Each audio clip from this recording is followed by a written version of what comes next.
Marriage is like a software update. It promises improvements, but mostly adds bugs you never knew existed. My name is Frank Delaney, and after 15 years of marriage, I thought I'd debugged most of the system errors in my relationship with Julia. Turns out I was just running on outdated antivirus software. I'm 39, work as an IT systems architect for a mid-sized company in Cleveland, and until 3 months ago, I believed my wife when she said her late-night client meetings were just part of the competitive real estate market. Julia's always been ambitious. Instagram-perfect blonde hair, designer workout clothes, the kind of woman who turns grocery shopping into a photo opportunity. At 36, she's still got the looks that made me forget how to speak coherently when we first met at a coffee shop near Case Western. Frank, you're so lucky to have a wife who takes care of herself. Our neighbor, Mrs. Lacey, mentioned last Tuesday, watching Julia jog past in her $100 athletic wear. Some women just let themselves go after kids. Our daughter Bella, 14 and sharper than both her parents combined, looked up from her phone with that expression teenagers perfect around age 12. Mom's always at the gym these days. Is she training for the Olympics or something? Something indeed. The first real crack in my marriage firewall appeared during a backyard barbecue in late August. Julia was hosting her usual crew, Trish, Margot, and Devon, 3 women who treated gossip like an Olympic sport and wine like a performance enhancer. I was manning the grill, supposedly out of earshot, when the conversation took an interesting turn. "I'm telling you girls," Julia laughed, her voice carrying that particular pitch it gets after her 3rd glass of Chardonnay. "I downloaded a dating app just for the confidence boost. It's amazing how many guys still want to match with me." Trish, a 40-something divorce attorney with the subtlety of a car alarm, nearly choked on her drink. "Julia, you're married. Oh, please, it's harmless fun." Frank would probably do the same thing if he had any confidence. Besides, it's not like I'm actually meeting anyone. Margot, the yoga instructor who treated every conversation like a mindfulness exercise, nodded sagely. Self-care comes in many forms. If it makes you feel good about yourself. Devon, who spent more time on social media than most teenagers, was already pulling out her phone. "Which app?" "I need some validation after Brad's latest disaster of a date setup." I flipped the burgers with perhaps more force than necessary, processing this information while maintaining my cover as the oblivious husband. The thing about working in IT is that you develop certain skills: pattern recognition, system analysis, and most importantly, the ability to detect when someone's trying to hack your network. That night, after Julia fell asleep, I reactivated my own dormant dating profile. 2 can play at confidence games. The next few weeks revealed a pattern that would make any systems analyst proud. Julia's client showings increased dramatically, always scheduled during evening hours. Her gym visits, previously a reasonable 3 times per week, jumped to daily sessions. She started keeping her phone face down during dinner and taking calls in the other room. "Dad," Bella said one evening while we worked on her algebra homework, "why does Mom always whisper when she talks on the phone now?" "She used to be loud enough to wake the neighbors." "People change their habits sometimes, kiddo." "Yeah, but usually for a reason." She tapped her pencil against her textbook. "In math, when variables change, there's always a cause. Same principle applies to people, right? Smart kid. Too smart, maybe." The breakthrough came courtesy of Chase Riddell, Julia's personal trainer at Elite Fitness. I'd heard his name mentioned casually. "Chase thinks I should increase my cardio," or "Chase says I'm making great progress," but I'd never met the man. That changed when I decided to surprise Julia with lunch at the gym. Chase turned out to be exactly what Central Casting would order for generic fitness douche. 6'2", spray tan, teeth so white they probably violated some EPA regulation about light pollution. He was standing uncomfortably close to my wife, his hand on her lower back, while explaining proper form for some exercise that looked suspiciously like foreplay. "You must be Frank," he said, extending a hand that felt like shaking hands with a leather couch. "Julia talks about you all the time. All good things, I hope." Julia's laugh had a nervous edge.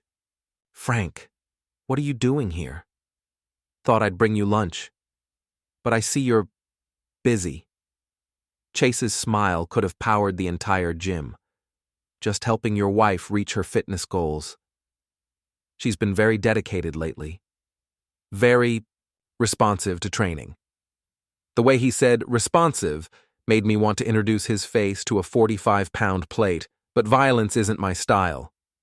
I prefer more sophisticated approaches to problem solving. "That's wonderful." Julia's always been goal-oriented. I left the gym with a pleasant smile and a growing suspicion that my marriage had been compromised by malware in human form. That evening, I implemented phase 1 of my investigation. While Julia showered, I performed a quick diagnostic on her phone. Not illegal, since we shared the same iCloud account, and she'd never changed the password. What I found confirmed my worst fears and best suspicions. Text messages to Chase that would make a romance novelist blush. "Can't wait for our private session tomorrow." Frank suspects nothing. He's too busy with his computers. "You make me feel alive again." And my personal favorite. "He's such a beta. No wonder I need a real man." I screenshotted everything, backed it up to 3 separate cloud services, and began planning my response strategy. In IT, we have a saying, "The best defense is a good offense, and the best offense is superior intelligence gathering." The next morning, Julia announced she'd be attending a real estate conference in Columbus over the weekend. "It's important for my career, Frank. You understand." "Of course." "Bella and I will hold down the fort." After she left, I received an interesting notification on my dating app. "Chase Riddell liked your profile." I stared at the screen, processing this development. Chase had found my profile and liked it, probably thinking he was being clever, maybe planning to screenshot it and show Julia how her husband was also playing games. The irony was delicious. I swiped right. Within minutes, Chase sent a message. "Dude, isn't this awkward?" I replied. "Only if you make it awkward. Coffee sometime?" His response came quickly. "This is weird, man. Does Julia know you're on here? Does she know you're on here?" The typing indicator appeared and disappeared several times before he finally responded, "Fair point." We agreed to meet at a Starbucks downtown the following Monday. I spent the weekend researching Chase Riddell with the thoroughness of a background check company. Public records, social media, court documents. By Sunday night, I knew more about Chase than his own mother probably did. Eviction notices from 3 different apartments. A lawsuit from a previous gym for inappropriate conduct with clients. A bankruptcy filing from 2019. Multiple complaints to the Better Business Bureau about his previous personal training business. Chase Riddell wasn't just a homewrecker. He was a professional disaster with abs. Monday morning arrived with the crisp promise of autumn and the sweet anticipation of revenge served cold. I dressed carefully. Business casual, nothing threatening, the kind of outfit that screams harmless IT guy. Chase was already waiting when I arrived, fidgeting with his phone and looking like a man who'd made several poor life choices. "Frank, right?" He stood to shake hands, his grip slightly less confident than it had been at the gym. "That's me." "Thanks for meeting up, Chase. This situation is unique." We ordered coffee and found a corner table. Chase kept glancing around like he expected Julia to materialize from behind a potted plant. "Look, man," he started, "I don't know what you think is happening, but I know exactly what's happening." I pulled out my phone and showed him one of Julia's text screenshots. "The question is, what are we going to do about it?" His face went through several color changes before settling on a pale shade that clashed with his spray tan. "She said you guys were having problems, that you were distant and didn't appreciate her." "Did she mention that we're still married? Still living together? Still raising a daughter together?" "She said you were basically roommates." I laughed, genuinely amused. "Chase, I'm going to share something with you that might blow your mind. Julia lies. She lies about her age, her natural hair color, her college GPA, and apparently the state of her marriage. It's like a superpower, except instead of fighting crime, she uses it to justify sleeping with her personal trainer. Chase shifted uncomfortably. I didn't mean for this to happen. Sure you did. You saw a bored housewife with disposable income and daddy issues and you thought, here's my ticket to Easy Street. The problem is, you didn't do your homework. I leaned forward, keeping my voice conversational. See, I did do my homework. I know about the evictions, the lawsuit, the bankruptcy. I know you're 3 months behind on your car payments and you're subletting your apartment illegally to make ends meet. I know your last 3 clients were all married women who ended up divorced, and I know you have a pattern of targeting women going through midlife crises. The color drained from his face entirely. What do you want? I want you to understand that you picked the wrong mark this time. Julia might be gullible, but I'm not. And unlike your previous victims' husbands, I don't solve problems with lawyers or violence. I solve them with information. I stood up, leaving my untouched coffee on the table. Enjoy the rest of your day, Chase. And give my regards to Julia when you see her for your training session tonight. Walking away, I felt the satisfaction of a perfectly executed opening gambit. In chess, the key to victory is controlling the center of the board while your opponent thinks they're winning. Chase thought he was playing checkers, but I'd just introduced him to 3-dimensional chess. That evening, Julia returned from her conference, glowing with what she probably thought was post-conference networking energy, but looked suspiciously like post-adultery satisfaction. How was Columbus? I asked over dinner. Productive. Very productive. Lots of new strategies for client engagement. Bella looked up from her phone. Mom, didn't you say the conference was in Toledo? Julia's fork paused halfway to her mouth. Did I? I meant Toledo. Columbus, Toledo, all these Ohio cities blend together. Totally understandable, I agreed. Memory can be unreliable when you're juggling multiple commitments. The next morning brought an interesting development. Chase had apparently spent the night researching me as thoroughly as I'd researched him, because my phone buzzed with a text message. We need to talk. This doesn't have to get ugly. I replied, You're absolutely right. It doesn't have to get ugly. It can get beautiful instead. The beauty of working in IT is that people assume you're harmless. They see the glasses, the slightly rumpled shirts, the tendency to explain things in technical terms, and they categorize you as non-threatening. It's like having a superpower that nobody recognizes until it's too late. My friend Mason, a fellow systems architect with a hobby in digital forensics, agreed to help with what I euphemistically called marriage debugging. Mason's the kind of guy who can hack a parking meter for fun, but still asks his mother to set up his Netflix account. We met for lunch at a diner that served coffee strong enough to wake the dead and minded their own business about customer conversations. So let me get this straight, Mason said, stirring his coffee with the intensity of a scientist mixing chemicals. Julia's cheating with her trainer. The trainer knows you know, and now you want to... What exactly? Document everything. Build a case. Ensure that when this marriage ends, and it will end, I'm not the one left holding the bag. Frank, you could just confront her. Normal people have normal conversations about this stuff. Normal people don't systematically destroy their family for abs and validation. Besides, where's the fun in normal? Mason grinned. Okay, I'm in. What do you need? Phone records, location data, social media analysis. Everything legal and admissible. And probably a few things that are legal but morally questionable. I prefer to think of it as thorough research. Over the next week, Mason and I constructed a digital surveillance operation that would make the NSA proud. We tracked Julia's location patterns, analyzed her social media engagement, and cross-referenced her stated schedule with her actual movements. The results painted a picture of deception so comprehensive it was almost artistic. Julia claimed to be showing houses every Tuesday and Thursday evening from 6 to 9 p.m.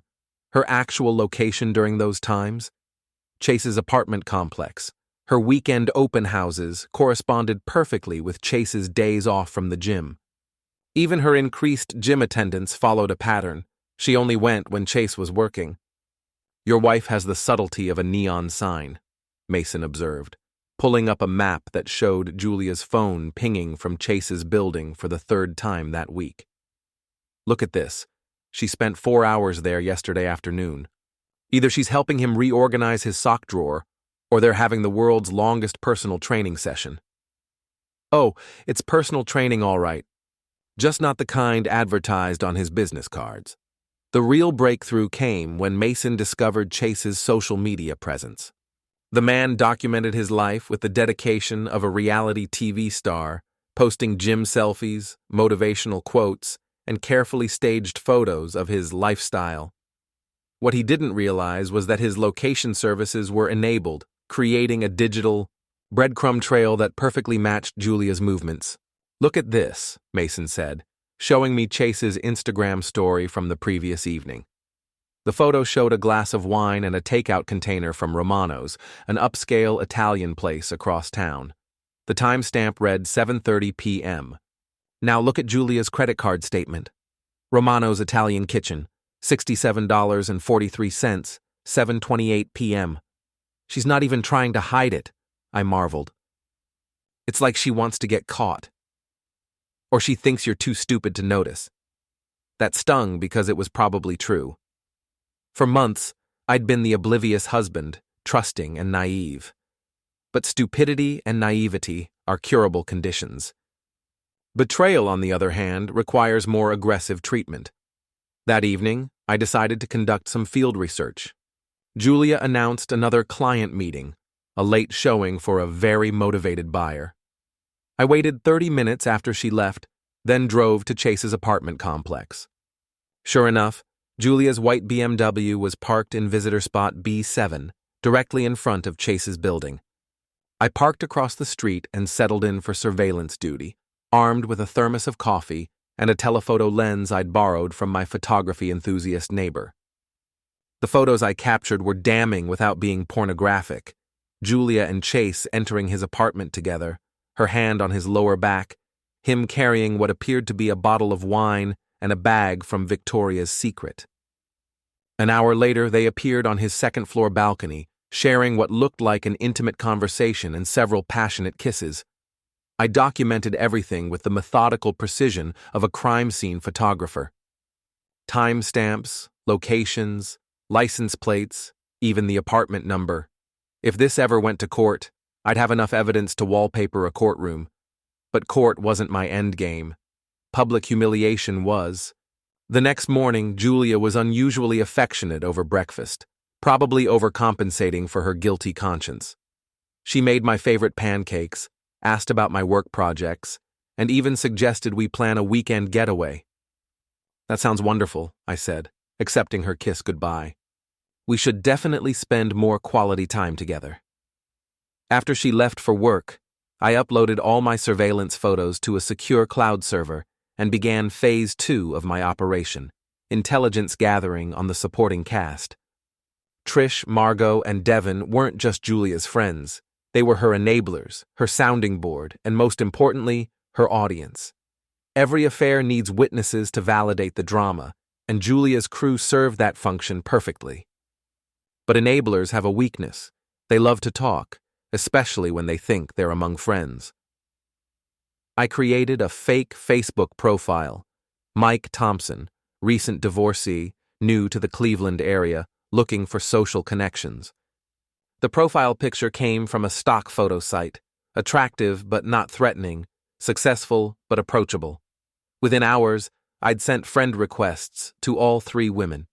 Trish accepted immediately, probably because Mike listed his profession as attorney and his interests as wine tasting and fine dining. Margot took 2 days, but eventually accepted, likely intrigued by Mike's posts about yoga retreats and mindfulness seminars. Devin was the holdout until I started liking her selfies and commenting with just the right amount of flattery. Once inside their social media circles, I had access to their private groups, their unfiltered opinions, and most importantly, their group chat screenshots that they posted for dramatic effect. The intelligence I gathered was pure gold. From Trish's wine-fueled Facebook rant, some women have all the luck. Julia's husband is clueless while she's getting the best personal training in Cleveland. Chase is so much hotter than Frank. Girl is living her best life.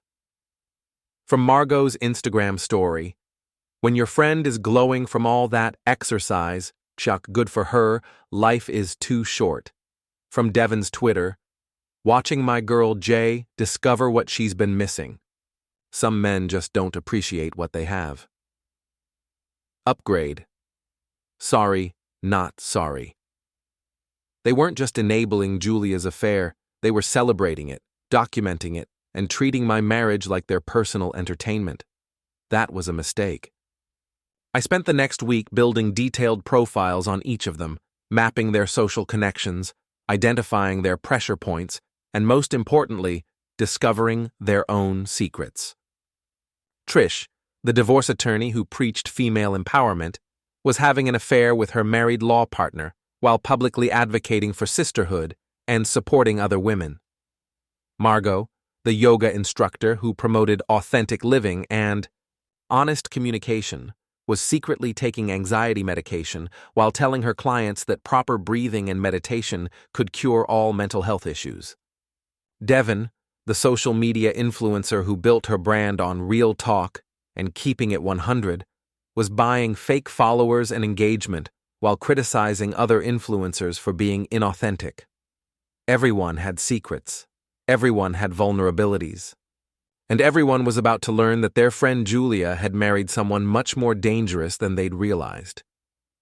The final piece of my intelligence gathering phase came from an unexpected source: Chase himself. He'd been texting me sporadically since our coffee meeting, trying to gauge my intentions and probably hoping to negotiate some kind of truce.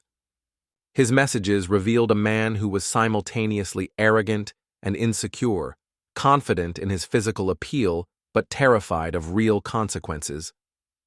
Look, Frank, we're both adults here. These things happen. No need to make it complicated. Julia's not happy, man. I'm not the problem. I'm just the symptom. Maybe we can work something out. I could find another gym, give her some space. Each message revealed more about his character and his relationship with Julia. He saw her as a conquest, not a person. He viewed me as an obstacle, not a husband. And most tellingly, he assumed that money or convenience could solve any problem. That assumption would prove costly. I responded to his latest message with a simple question.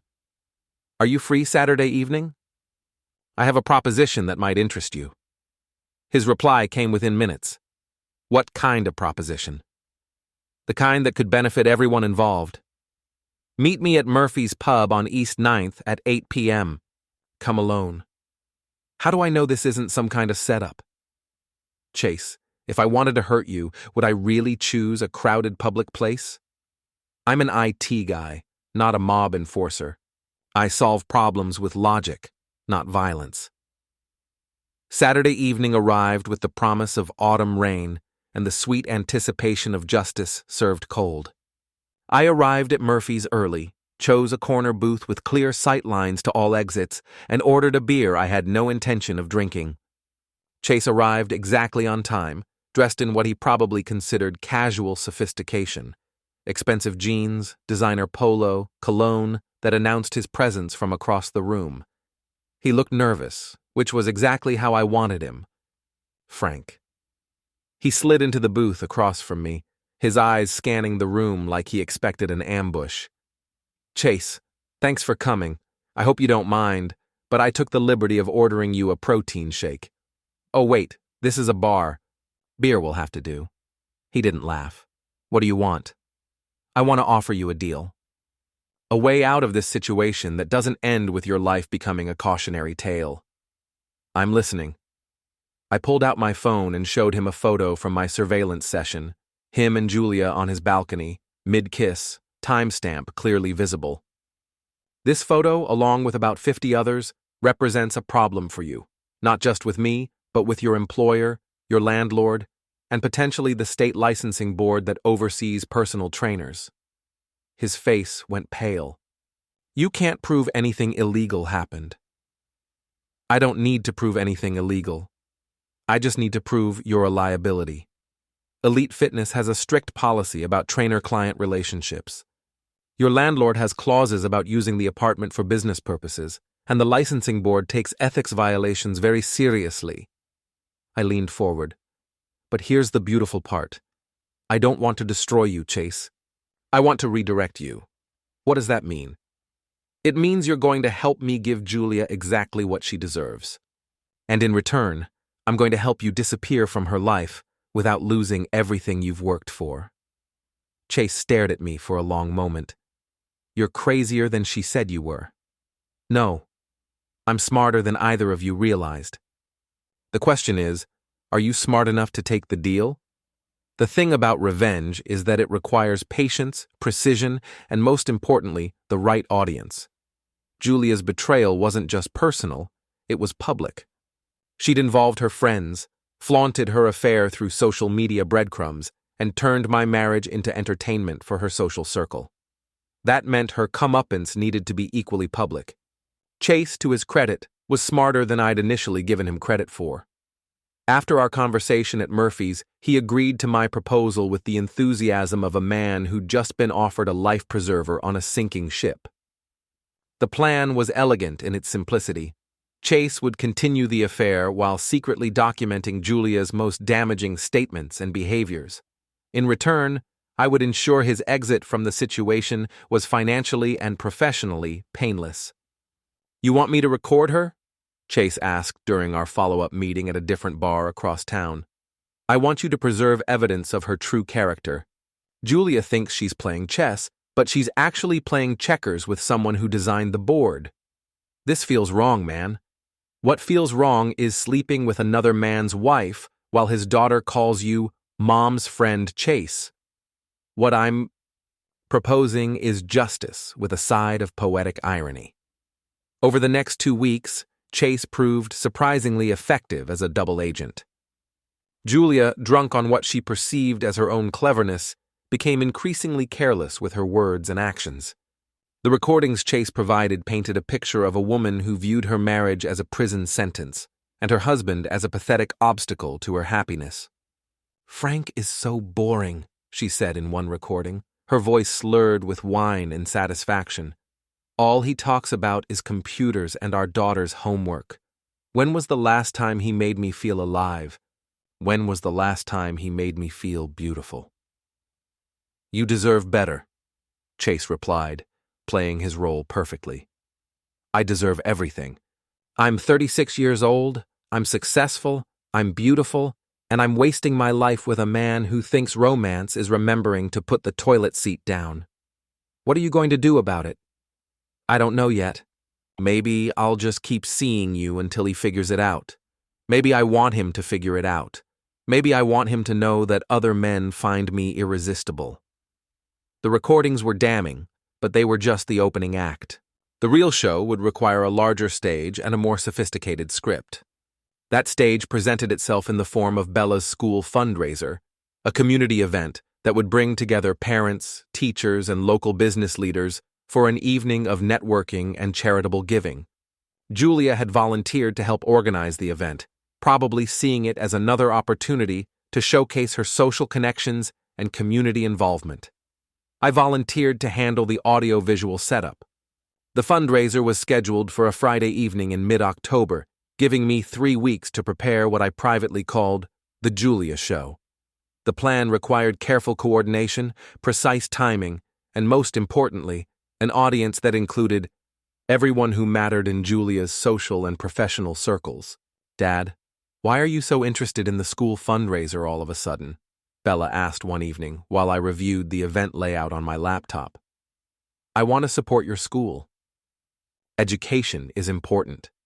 You've never volunteered for anything before? Last year you paid extra just to avoid helping with the bake sale. People change, kiddo. Sometimes they realize what's really important."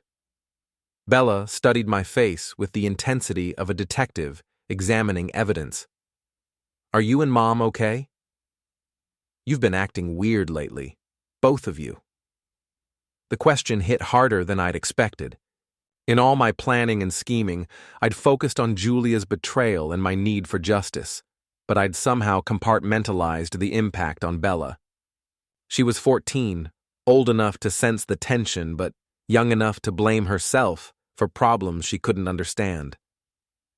Your mom and I are going through some adjustments, but whatever happens between us, it has nothing to do with you. You're the best thing either of us ever did, and that will never change. Are you getting divorced? The directness of the question caught me off guard. I don't know yet.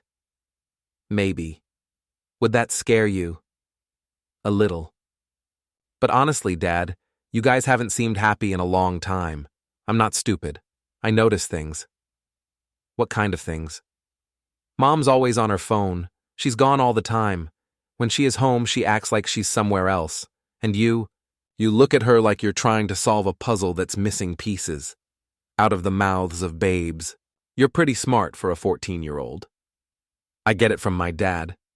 That conversation crystallized something important. Whatever I did to Julia needed to be surgical. Bella would be affected by the fallout, but she deserved to know the truth about her mother's character. More importantly, she deserved to see that actions have consequences, even for people who think they're untouchable. The week before the fundraiser, I made my final preparations. The audio-visual setup would include multiple screens positioned throughout the event space, ostensibly for displaying sponsor information and student achievements. What the audience wouldn't realize until it was too late was that I'd also installed a comprehensive recording system and a wireless network that I controlled completely. Chase's final contribution came 3 days before the event. A video recording of Julia in his apartment, wearing lingerie I'd never seen before, talking about her plans for the future. I can't keep living this double life, she said, adjusting her hair in Chase's bedroom mirror. Frank doesn't deserve the truth, but he's going to get it anyway. I want him to know that I chose someone better. I want him to know that he wasn't enough. When are you going to tell him? Maybe I won't tell him. Maybe I'll just let him figure it out. Can you imagine his face when he realizes that his boring little wife has been getting the best sex of her life from her personal trainer? She laughed, and the sound was like glass breaking. God, I can't wait to see him cry. That recording sealed her fate. Friday evening arrived with the crisp promise of autumn and the electric anticipation of justice finally served. The school gymnasium had been transformed into an elegant venue, complete with silent auction displays, cocktail stations, and multiple large screens for presentations. Parents, teachers, and community leaders mingled in their finest casual wear, discussing property values and college prep programs. Julia arrived fashionably late, wearing a black dress that probably cost more than most people's car payments. She worked the room like a politician, air-kissing acquaintances and posing for photos with the studied grace of someone who viewed every social interaction as a performance. Frank! She found me near the audio-visual control station, her smile bright enough to power the building. Everything looks wonderful. You've really outdone yourself with the setup. Thanks. I wanted everything to be perfect for tonight. Have you seen Chase? He said he might stop by to support the community. I'm sure he'll be here. He seems very supportive of local causes. Julia's friends had claimed a prime table near the front, their voices carrying across the room as they dissected other attendees' fashion choices and speculated about various couples' relationship dynamics. Trish was holding court with a martini that was clearly not her first of the evening, while Margot and Devon provided enthusiastic commentary on everyone within visual range.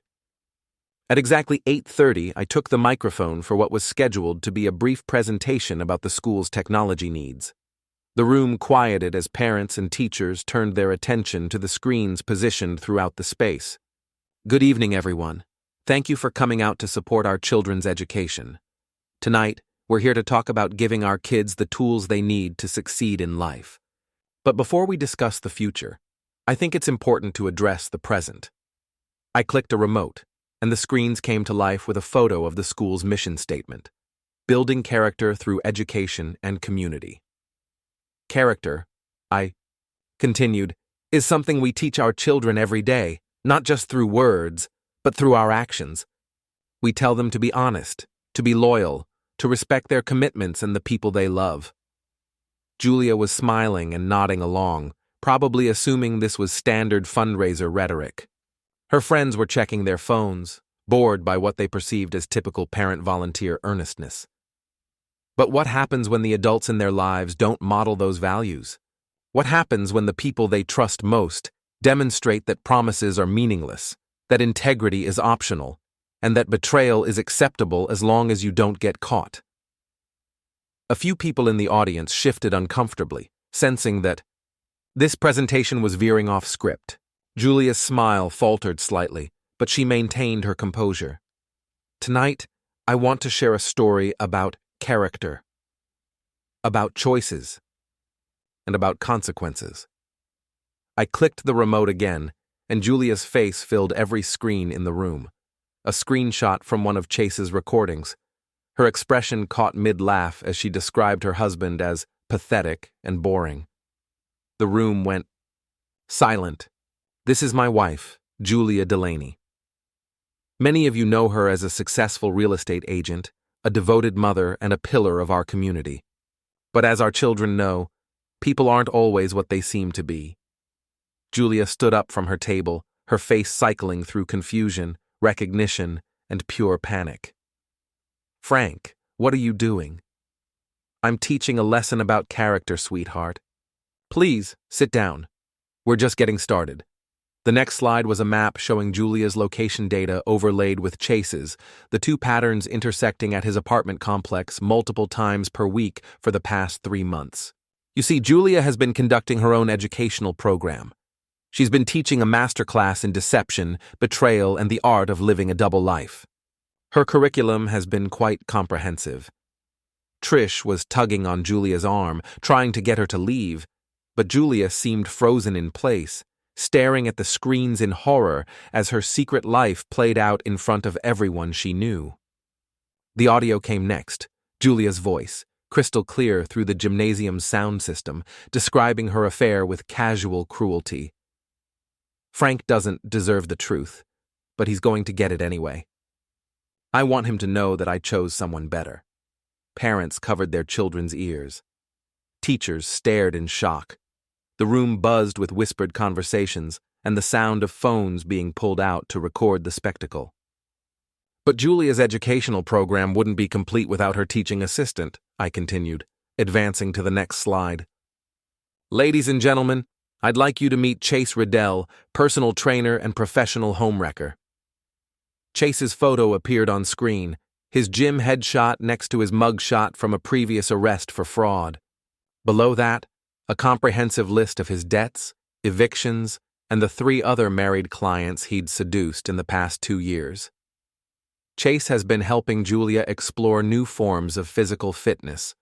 Unfortunately, his teaching methods violate several professional ethics codes, not to mention basic human decency. Julia finally found her voice. Stop this! Turn it off.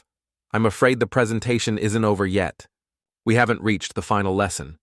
The last slide was the most damaging, a split screen showing Julia and Chase in his apartment, her wearing the lingerie, juxtaposed with a family photo from our last Christmas card, Julia, me, and Bella smiling, together under our tree.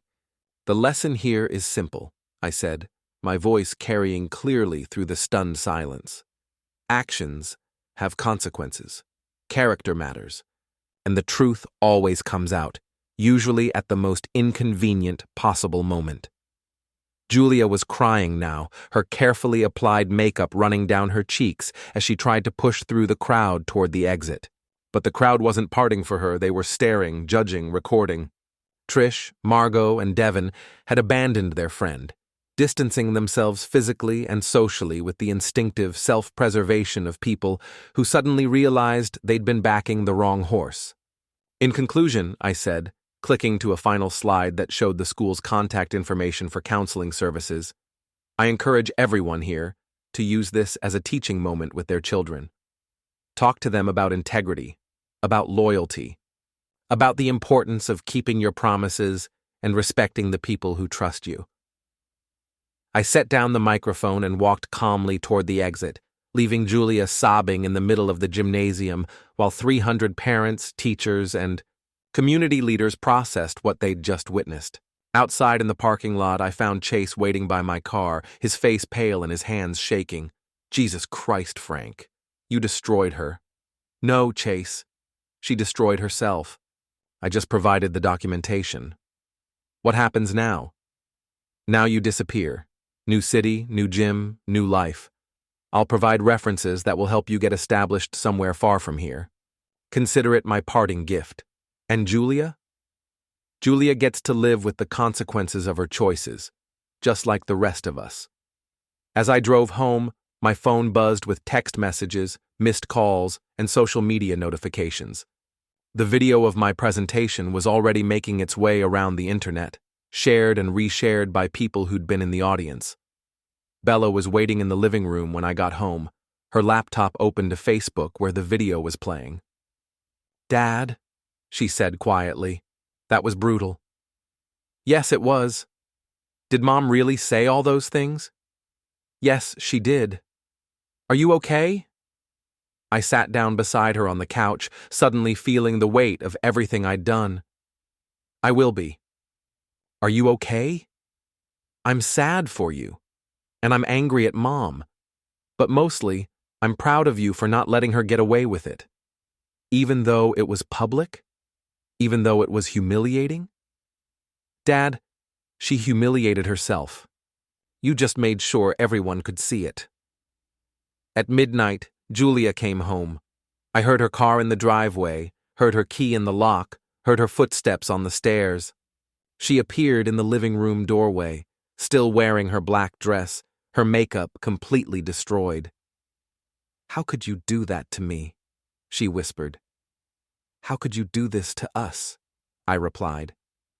"I never meant for you to find out like that. You never meant for me to find out at all." "There's a difference." She slumped into a chair, looking smaller and more fragile than I'd seen her in years. "What happens now?" "Now we get divorced. You move out. We figure out custody arrangements, and you live with the fact that everyone in this town knows exactly who you really are." "Frank, please. Can't we work this out? Can't we try counseling or—" "Julia, you told your lover that you couldn't wait to see me cry. You described our marriage as a prison sentence. You called me pathetic and boring while wearing lingerie I'd never seen before. There's no coming back from that." She started crying again, but this time it felt different. Not the panicked tears of public humiliation, but the deeper grief of genuine loss. "I'm sorry," she said. "I'm so sorry." "I know you are. But sorry doesn't fix this. Sorry doesn't undo 3 months of lies and betrayal. Sorry doesn't erase the fact that you were willing to destroy our family for a man who's already moved on to his next victim." I stood up, suddenly exhausted. "You can stay in the guest room tonight. Tomorrow, we start the process of ending this marriage. And Julia, if you ever try to turn Bella against me or use her as a weapon in this divorce, I promise you that tonight's presentation will look like a love letter compared to what I'll do next." She nodded, unable to speak. As I headed upstairs to bed, I felt something I hadn't experienced in months. Peace. Not happiness, not satisfaction, just the quiet calm that comes from finally telling the truth and accepting the consequences. Julia had taught me an important lesson about character. She'd shown me that some people are willing to sacrifice everything, their integrity, their family, their reputation, for temporary pleasure and validation. But she'd also taught me something about myself. I was stronger, smarter, and more ruthless than either of us had realized. And when pushed too far, even the most patient man will eventually push back. The next morning brought divorce papers, custody arrangements, and the beginning of a new life. Julia moved out within a week, taking only her clothes and her shame. Chase disappeared entirely, leaving behind only a forwarded address in Phoenix and a gym membership that would never be used. Bella and I settled into our new routine with surprising ease. She spent weekends with Julia, but their relationship remained strained.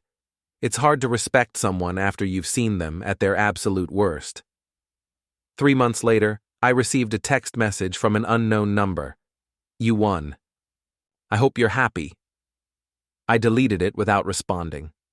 This had never been about winning or losing. It had been about truth, consequences, and the simple principle that actions matter. Julia had gambled everything on the assumption that I would never fight back, that I would accept humiliation and betrayal with quiet resignation. She'd been wrong about that, just as she'd been wrong about so many other things. But she'd been right about one thing. I was different now, stronger, more confident, more aware of my own worth, and for the first time in years I was genuinely happy. Happy. Happy. Happy. Happy. Happy. Happy.